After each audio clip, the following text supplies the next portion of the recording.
வெளிச்சத்தின் பிள்ளைகளாகிய உங்கள் யாவருக்கும் இயேசு கிறிஸ்துவின் நாமத்தில் வாழ்த்துக்கள். எஸ்தரின் புஸ்தகம் 8ஆம் அதிகாரம் 16ஆம் வசனம் சொல்கிறது, யூதருக்கு வெளிச்சமும் மகிழ்ச்சியும் களிப்பும் கனமும் உண்டானது என்று.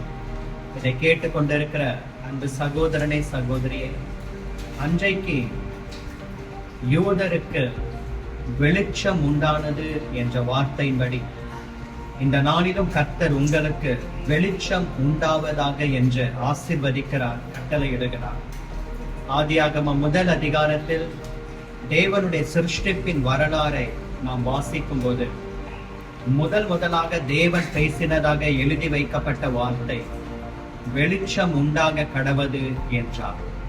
இந்த இடத்திலும் நம்முடைய அன்பு பிள்ளைகள், இவர்கள் வெளிச்சத்தின் பிள்ளைகளாக நாங்கள் பார்க்கிறோம். தேவனுடைய பார்வையிலே இவர்கள் வெளிச்சத்தின் பிள்ளைகள். இந்த வெளிச்சத்தின் பிள்ளைகளுக்கு மத்தியிலே இருந்து யூதருக்கு வெளிச்சம் உண்டானது என்ற ஒரு குறுஞ்செய்தியின் மூலமாக உங்களை சந்திப்பதில் சந்தோஷம். உங்களுடைய வாழ்க்கையிலும் எல்லா இருளையும் கர்த்தர் நீக்கி போட்டு வெளிச்சத்தை கட்டளையிடுவாராக. எந்தெந்த இருள் உங்களை சூழ்ந்து கொண்டிருக்கிறதோ அந்த இருள் நீங்கும். ஆமானின் மூலமாக யூதர்களுக்கு ஒரு இருள் வந்தது.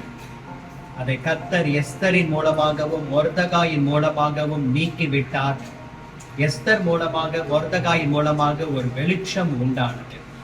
இன்றைக்கு உங்களுடைய வாழ்க்கையிலே உங்களை சுற்றிலும் பல ஆமான்கள், சத்துருக்கள் எழுப்பி இருக்கலாம். அவர்கள் உங்களுடைய வாழ்க்கையை, எதிர்காலத்தை இருளாக்கி இருக்கலாம். ஆனால் கர்த்தர் உங்களுக்காக ஏதோ ஒரு இடத்திலிருந்து சில எஸ்தர்களையும் மொர்தகாய்களையும் தேவ தூதர்களையும் உதவி செய்ய போகிற மனிதர்களையும் எழுப்ப பண்ணுவார். அவர்கள் மூலமாக உங்களுடைய வாழ்க்கையில் இருக்கிற இருள் நீங்கி வெளிச்சம் உண்டாக போகிறது. உங்களை சுற்றிலும் ஒரு வெளிச்சம் இறங்கும். அதற்கு அடுத்ததாக நீங்களும் இப்படிப்பட்ட வெளிச்சத்தின் பிள்ளைகளுக்கு உதவி செய்வதற்கு கர்த்தர் உங்களை பலப்படுத்துவார். இந்த இடத்துக்கு நீங்கள் அன்போடு கூட கடந்து வரலாம். இந்த இடத்துல இருக்கக்கூடிய பிள்ளைகளுக்காக ஜெபித்துக் கொள்ளுங்கள். கர்த்தர் உங்கள் இருளை நீக்கி வெளிச்சமாக்கும் பொழுது வெளிச்சத்தின் பிள்ளைகளாகிய இவர்களை நினைத்துக் கொள்ளுங்கள். தேவன் உங்களை ஆசீர்வதிப்பார். God bless you. Amen.